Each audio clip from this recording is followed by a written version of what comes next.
Hello everyone, I'm Judith and I'm being joined by Diane. Hello. And we are the Hot Potato Mamas.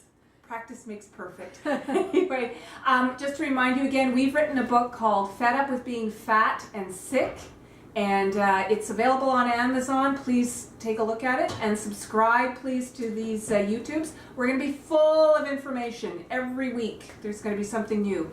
And today we are going to talk about, in our Toronto Starch Solution meetup group, one of our members gave a really good question to us, and she asked, she went to her doctor. Her doctor told her she needs to lose 100 pounds, and the doctor suggested that she go on a low-carb diet, like an Atkins paleo type diet. And of course, we were all mortified, to say the least. And so we just wanted to talk about why that's not a good way to lose weight. It's not the optimal way to lose weight. And Judith, why don't you take it from here? Okay, well, primarily if you start doing low carb, what happens is that you are hungry a lot of the times, because whole food carbohydrates, they satisfy you, they fill you, they're fiber. Fiber keeps everything going in your digestive system. What's going to happen on a low-carb diet is that after a while, you can develop kidney problems, you can develop a fatty liver because all that fat and the meats and dairy and so on that you're still eating. Constipation is a common problem for people who are on a low-carb diet. Bad breath.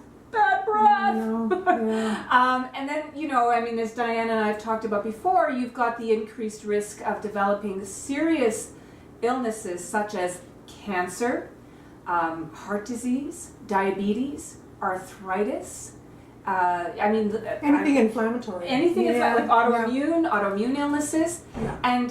And then you get pretty grumpy, don't you? Oh yeah. So I tried in Canada here we have a diet called Bernstein, and we have Atkins and we have Weight Watchers, and I've tried them all and I could never overcome my hunger drive. It's like a bear when it comes on. I thought there was something the matter with me because I didn't have the willpower to stick it out. I would lose 10, gain 12. And then try a different one, and it was always the same thing.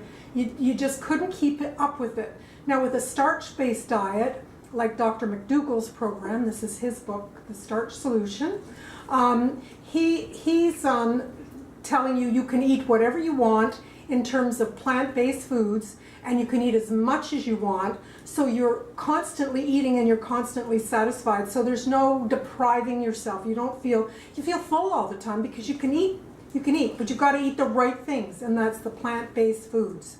Exactly, because when you do a primarily low-fat, high carbohydrate diet, which is plant-based, so no animal foods at all, it seems to fit very well with our natural physiology. I mean, I would say to people, yeah, sure, do the paleo diet if you have huge fangs, huge claws, and you've got a digestive tract that is fairly not so curved and long and winding like a human's is. If you had more like a carnivore or a dog who is a true omnivore, yeah, sure, eat that way, because your physiology is telling you that's the best diet for me. But when we have a physiology traditionally of herbivores, where our jaws go side to side, we have flat teeth, flat molars for grinding and chewing food.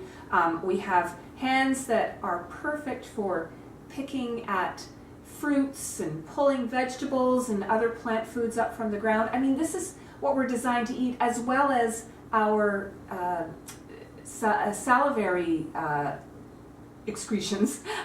Our saliva is geared for, it's about 70% amylase, and amylase is the enzyme that it digests starch.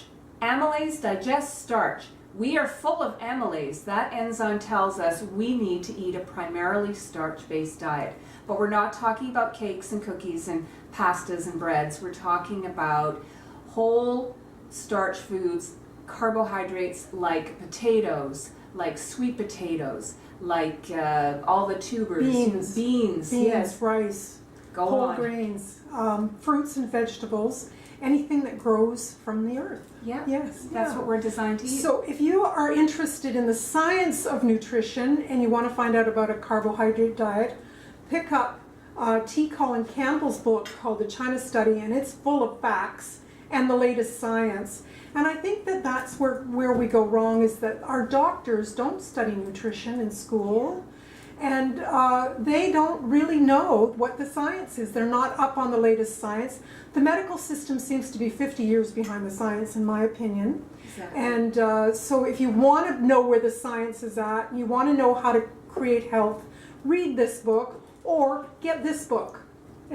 Or even better, get this book. Get our book. Come on. They're all full of good nutritional facts. Yeah. Anyways, I think that's it for today. I think that's it. So we're going to say ciao. And we'll see you next time. Okay, see you guys next time. Yeah, there's the book. Yay.